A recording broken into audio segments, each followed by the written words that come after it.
At the 46th ASEAN Summit, unity and partnership becomes the focus as leaders discuss pressing regional issues, from economic growth to cross-border cooperation. The summit reflects ASEAN's continuing role in shaping Southeast Asia's future. To find out more on the issues, Stephanie Silitonga spoke with Sidarto R. Suryo Dipuro, Director General of ASEAN Cooperation of the Ministry of Foreign Affairs. As the 46th ASEAN Summit today officially kicks on at KLCC Kuala Lumpur, Malaysia, all leaders from the Southeast Asia gathered this morning, and they are ready to talk, discuss, and also later respond to the pressing regional issues. And I'm now with Bapak Sidarto Suryo Dipuro, Director General of ASEAN Cooperations at the Ministry of Foreign Affairs, the Republic of Indonesia. Good morning, Bapak. Thank you for your time for us, TVRI World.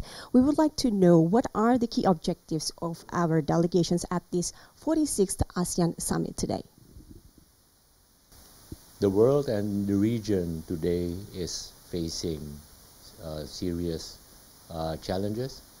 There is a very rapidly evolving security architecture, economic architecture. So Indonesia, both as on its own and as part of ASEAN, sees the need, together with other ASEAN members, to find ways to address these challenges.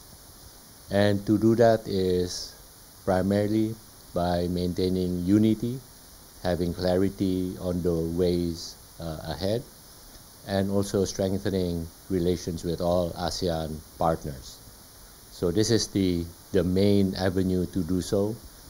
The Indonesian delegation, led by President Prabowo Subianto, who is meeting at the summit today and tomorrow, will be engaged on these issues. Now let's talk about the global economic challenges.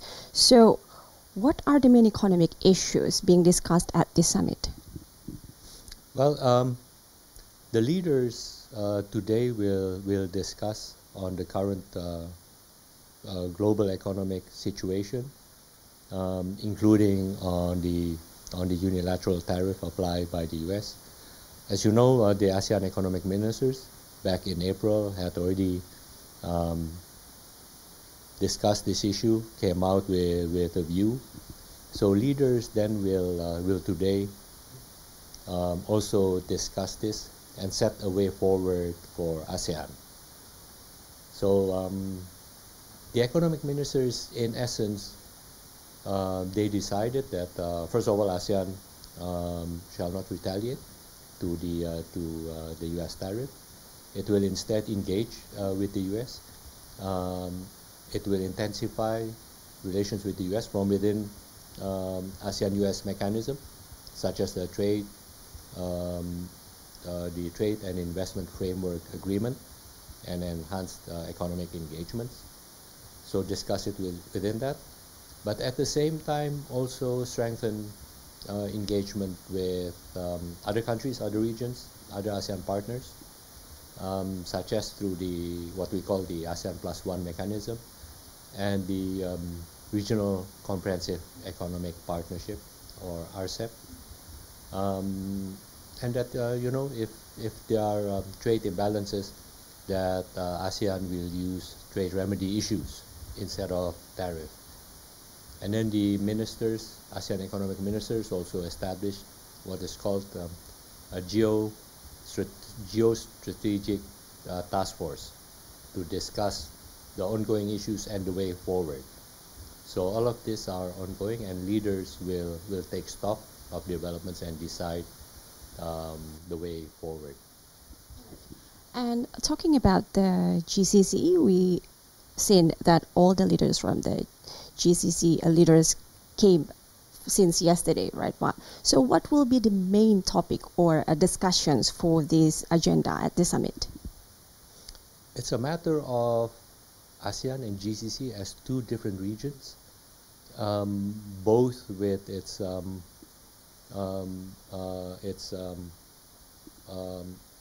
developments, its own advances.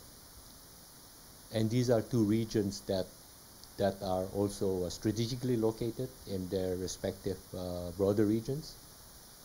How we can work closer together. And among the issues in the agenda are issues like energy, investment, green energy, food cooperation, labor mobility, and other issues. Economic issues would include also halal cooperation.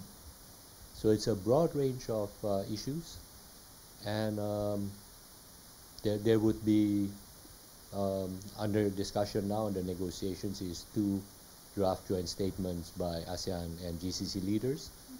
One is a joint statement of the second summit, ASEAN GCC summit, and the second is a joint statement on economic cooperation between ASEAN and GCC. And now let's deep dive more into the security dynamics evolving and the U.S. in the region. So what is our response to this evolving security dynamics? Well, for ASEAN and for Indonesia, we are friends with all countries. We understand that our region is among the world's most strategic region. It is a crossroad. It is an intersection of global shipping. It's in the interest of all countries to have a stable region. So this is in essence the effort we continue, and President Prabowo has at various occasions also mentioned this, that Indonesia is a friend to all, and that secondly that we like to see an ASEAN that continues to be united, because a united ASEAN is a strong ASEAN. So these are statements that manifest what is the core interest of ASEAN, not only today, but it has been consistent since ASEAN's own founding. So that is what is the strategy in essence, and we call on all countries, all ASEAN partners, to continue to be part in the growth of this region, the stability, the prosperity of this region, because ultimately they also benefit from the growth in ASEAN. A population of 700 million people, the fifth largest economy collectively, the largest trading partner for China, for Japan, India, the fourth largest for the US, the sixth largest for the European Union.